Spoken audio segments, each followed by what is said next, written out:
Well, hey, friends, we just finished our renewed series. And as we think about Romans chapter 12 and Paul's invitation to no longer be conformed to the patterns of the world, but to be transformed by the renewal of our minds, we've been thinking really about how important mindsets are. And there's a lot of research today about the narratives that get embedded into our psychology and the attitudes and the value systems that are formed out of that, the outlooks that we take on life. And what we see in Romans chapter 8, and what we've been studying in Renewed, are really three mindsets, three narratives, three truths that if they were embedded in our minds, it would change everything about the way we live. We would experience renewal as opposed to the exhaustion and weariness and just general wear and tear of life. And in doing so, we would stop looking like everybody else. We would be unconformed. We would no longer be following all the patterns that lead to exhaustion and burnout and weariness. And so the three mindsets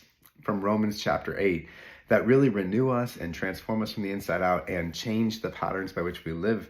In the first week, we talked about being a child of God. Romans chapter 8, verse 16 says that we've received the spirit of adoption, and that God's spirit, his spirit lives within us, and it cries out, it bears this truth heavenward that we are children of God, like we are his sons and his daughters. We have this spirit of adoption, no longer a spirit of fear, no longer a spirit of enslavement. We're no longer trapped or orphaned. And what we found in Romans chapter 8, as we talked about this reality, this mindset, is that most of our orphan experience actually is a fugitive experience. Like we're running from God because God longs to be reunited with each and every one of his children.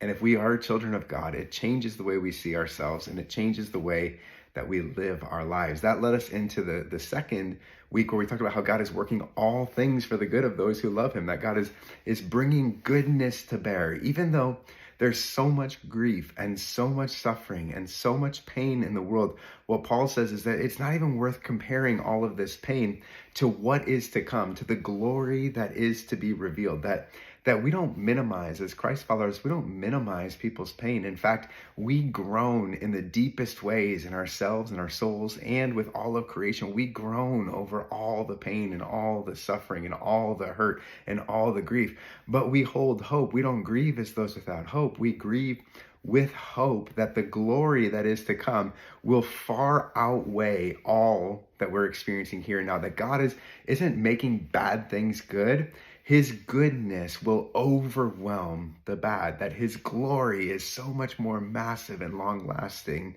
than the grief. And so we even said as a church, we're the family that groans together, grows together.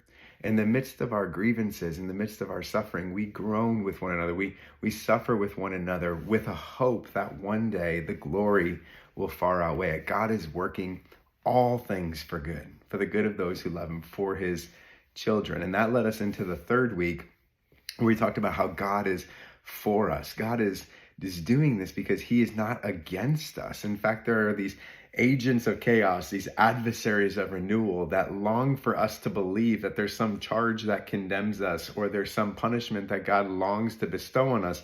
But that's really not the case. The entirety of Scripture has told us that God is for us. He's working on behalf of humanity to restore all things to this glorious state. And so nothing, as Paul kind of crescendos into Romans chapter 8, nothing is going to separate us from God's love.